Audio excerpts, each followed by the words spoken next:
This is Sadhna again and again catching you at sadhna.com. நம்ம personality interview sectionsல பாத்தீங்கன்னா நாம ரொம்ப various different interesting personalities எல்லாம் பார்க்கிறோம். So அந்த வரிசையில இன்னைக்கு நாம பார்க்க போற personality ராமச்சந்திராஜி மகோதயா. மகோதயானா அது அவரோட surname நினைக்கிறீங்களா? இல்ல, சான்ஸ்கிரிட்ல மகோதயானா பிரதர்னு அர்த்தம். நாம சான்ஸ்கிரிட் எல்லாம் ஜெனரலா இப்ப கோவில்ல அர்ச்சனை பண்ணும்போது கேட்டிருப்போம், இல்ல சில சாஸ்திர ஸ்லோகங்கள்லாம் வரும் நமக்கு தெரியும். அது மட்டும் இல்லாம சில டிவோஷனல் சாங்ஸ்லயும் கேட்டிருப்போம். ஆனா அதை தாண்டி சான்ஸ்கிரிட்ங்கிறது ஒரு கடல். இத பத்தி சொல்ல வந்திருக்காரு நம்ம ராமச்சந்திரன் ஜி. இவர் விவேகானந்தா காலேஜ்ல அசோசியேட் ப்ரொஃபஸரா இருக்காரு சான்ஸ்கிரிட் டிபார்ட்மெண்ட்ல. அண்ட் அது மட்டும் இல்ல, தமிழ்நாடு சம்ஸ்கிருத பாரதியோட ஜெனரல் செக்ரட்டரியாவும் இருக்காரு. சோ இவர்கிட்ட தான் நம்ம சான்ஸ்கிரிட்ட பத்தி நிறைய தெரிஞ்சுக்க போறோம்.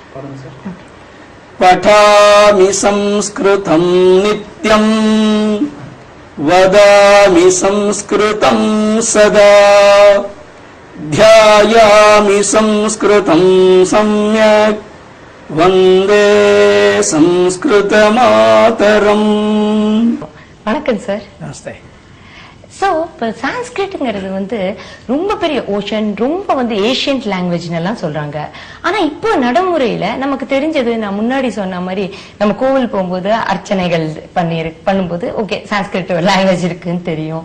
அப்புறம் வீட்டுல ஹோமங்கள் அது இது பண்ணும்போது சோஸ்திரம் ஸ்லோகங்கள் இருக்கும். அண்ட் சில சான்ஸ்கிரிட் டிவோஷனல் சாங்ஸ் இருக்கும். ஆனா இதை மீறி சான்ஸ்கிரிட்ங்கிறது எக்ஸாக்டா என்ன சார்? சம்ஸ்கிருதம்ங்கிறது ஒரு மொழி. அந்த மொழியின் மூலமாக எல்லா விதமான டே டு டேக்கு வேணுங்கிறது, நம்முடைய லைஃபுக்கு வேணுங்கிறதான எல்லா விஷயங்களையும் அது மூலமா சொல்லியிருக்காங்க. சோ சம்ஸ்கிருதம் ஒரு மீடியா தான். அந்த மீடியா மூலமா எல்லாத்தையுமே சொல்லியிருக்காங்க. இப்ப நமக்கு ஹெல்த் தேவை, ஆயுர்வேதம்ங்கிறதான சாஸ்திரத்தின் மூலமா சொல்லியிருக்கா, யோகாங்கிற சாஸ்திரத்தின் மூலமா சொல்லியிருக்கா. அது மட்டும் இல்ல, நிறைய விஷயங்கள் பேசிக்கா நமக்கு தேவை ஒரு நல்ல நெறியான வாழ்க்கை, ரொம்ப டிசிப்ளின்டா இருக்கக்கூடிய வாழ்க்கை வேணும். அதெல்லாம் சொன்னதுதான் வேதம். சோ வேதத்தை சார்ந்து ஸ்ருதி அப்படின்னு சொல்லுவோம் வேதத்தை, அடுத்தது ஸ்மிருதி, அது மாதிரி அதுல வரக்கூடியதான இதிகாச புராணங்கள், இதெல்லாம் பேஸ் பண்ணி ஒவ்வொருத்தருடைய வாழ்க்கையும் இப்படி ரொம்ப நேர்மையா இருக்கணும், எவ்வளவு டிசிப்ளின்டா இருக்கணும் சம்ஸ்கிருதம் சொல்லி இருக்காங்க. ஒரு லாங்குவேஜ்க்கும் ஒரு ஃபாதர் ஆஃப் த லாங்குவேஜ் இருக்காங்க இல்லையா? இப்ப அந்த லாங்குவேஜை கண்டுபிடிச்சவங்க, எழுதினவங்க. அப்புறம் இப்ப தமிழுக்கு ஃபார் எக்ஸாம்பிள் உவே சாமிநாதர் தான் ஓலச்சவுடி இந்த மாதிரி இருக்கிற இதுல இருந்து அவர் பிரிண்ட் மீடியாவுக்கு அதை டிரான்ஸ்லேட் பண்ணிருக்காரு தமிழ. சோ அந்த மாதிரி ஃபாதர் ஆஃப் சான்ஸ்கிரிட்ங்கிறது யாரு? அண்ட் இந்த சான்ஸ்கிரிட் ஓலச்சவுடி இதுல இருந்தெல்லாம் யாரு சான்ஸ்கிரிட்டை டிரான்ஸ்லேட் பண்ணாங்க? அண்ட் எந்த காலகட்டத்தில் அது டிரான்ஸ்லேட் ஆச்சு? ஃபாதர் ஆஃப் சம்ஸ்கிருதம்னா பகவான் தான். ஏன்னா இது தேவ பாஷைன்னு பேரு. சோ பகவான் மூலமாக நமக்கு கிடைச்சது. அது எப்படின்னா, நம்மளுடைய முன்னோர்கள் தவம் பண்ணி பெனன்ஸ், அதன் மூலமாக சில விஷயங்கள் அவளுக்கு கிடைச்சது. அது கிடைச்சத மற்ற சிஷ்யாள்கிட்ட சொல்லி சொல்லி அந்த பாரம்பரியமா நமக்கு வந்தது. அதனாலதான் வேதத்துக்கு பேரு, அதெல்லாம் வேத மந்திரங்கள்னு சொல்லுவோம். அந்த வேத மந்திரத்துக்கெல்லாம் ஸ்ருதின்னு பேர். யாரும் எழுதினதெல்லாம் கிடையாது, கேட்டு கேட்டு கேட்டு தபஸ் பண்ணி ஒரு இது கிடைச்சது, அந்த மந்திரம் கிடைச்சது, அந்த பவர் கிடைச்சது. அதை என்ன பண்ணினாருன்னா, தான் மட்டும் இருந்தா போறாது, மற்றவாளுக்கு போனோங்கிறதுக்காக அதை என்ன பண்ணினாருன்னா மற்றவாளுக்கு கொடுத்தாங்க. சோ அது மாதிரி குரு பரம்பரையா வந்தது. இதெல்லாம் செவி வழியாக வந்ததுதான். அதனாலதான் ஸ்ருதின்னு பேர். கேட்டு கேட்டு வந்தது. சோ குரு சிஷ்யன் சொன்னார், சிஷ்யன் தெரிஞ்சு அப்புறம் அவர் மத்த சிஷ்யனுக்கு சொன்னார்.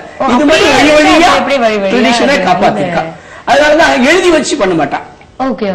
எழுதுனது பின்னாடி லேட்டா. அதுக்கப்புறம் சான்ஸ்கிரிட்ல இப்ப நிறைய ஓலச்சவுடி இருக்கு, அப்புறம் இந்த மாதிரி கல்வெட்டு பின்னாடி வரக்கூடியது.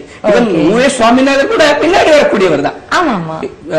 அகஸ்தியர்கிட்ட வந்தது தமிழ்னு சொல்லுவான். அதே மாதிரி பகவான் சிவன் வந்தது சம்ஸ்கிருதம் அப்படின்னு. சம்ஸ்கிருதத்தை விட ஒரு பழைய மொழி இருக்க வாய்ப்பே இல்லை. ரிசர்ச் போற அளவுக்கு தெரிஞ்ச அளவுக்கு வேற வாய்ப்பே இல்லை. ஏன்னா இப்போ சுவாமி சிவன் கிட்ட இருந்து வந்ததுன்னு சொல்லுவோம், அதை விட பழசு சான்ஸே இல்ல. அண்ட் இப்ப பழைய தமிழுக்கும் புது தமிழுக்கும் நிறைய சேஞ்ச் இருக்குன்னு சொல்றாங்க இல்லையா? ஐராவத மகாதேவன்ஜி கூட சொல்லியிருக்காரு. அந்த மாதிரி பழைய சான்ஸ்கிரிட்க்கும் புது சான்ஸ்கிரிட்க்கும் ஏதாவது டிஃபரன்ஸ் இருக்கா? இப்ப நடைமுறையா இல்ல கொஞ்சம் ஈஸியா வரணுங்கிறதுக்காக ஏதாவது? எப்பொழுதுமே ஒரு லாங்குவேஜ் சொன்னா சேஞ்சஸ் இருந்தாதான் அந்த லாங்குவேஜா இருக்க முடியும், சர்வைவ் ஆக முடியும். அதோட இல்ல பல சந்தர்ப்பங்களுக்கு புதிய புதிய சொற்களை நம்ம கொண்டு வந்தாதான் டே டு டேல நம்மளால யூஸ் பண்ண முடியும். அதனால வேற காலத்துல இருந்ததான சம்ஸ்கிருதம், அதுக்கு பின்னாடி வந்ததான காலத்துல இருக்கக்கூடியதான சம்ஸ்கிருதம் பார்த்தா ரெண்டுத்துக்கும் வித்தியாசங்கள் இருக்கு. ஓகே. பின்னாடி அதே மாதிரி இப்ப இருக்கக்கூடிய நடைமுறையில சம்ஸ்கிருத பாரதி மூலமாக ரொம்ப எளிமையானது. அதனால ஒரு ஆர்டிபிஷியல் இல்ல. சம்ஸ்கிருதத்துல இருக்கக்கூடியதான கிராமர்ல இருந்து டிவியேட் ஆகாமல் அதுலயே இருக்கக்கூடியதான ஈஸி பார்ட். சோ இப்ப சான்ஸ்கிரிட் பேசிக்கா இப்ப ஹிந்தியே தெரியாதவங்க சான்ஸ்கிரிட் கத்திண்டா ஹிந்தி ரொம்ப ஈஸியா பேச முடியும் படிக்க முடியும்னு சொல்றாங்களே, அது கரெக்டா ஜி? ஆமா, ஏன்னா ஹிந்தியில நிறைய வார்த்தைகள், ஹிந்தி மொழியே பார்த்தோம்னா ரீசெண்டா வந்த மொழி தான். அதுல நிறைய சம்ஸ்கிருத சொற்களை அவங்க எடுத்திருக்காங்க. அதனால அந்த சொற்கள் நம்ம சம்ஸ்கிருதத்துல பயன்படுத்துறதுனால ஈஸியா நம்மளால புரிஞ்சுக்க முடியும் ஹிந்திய.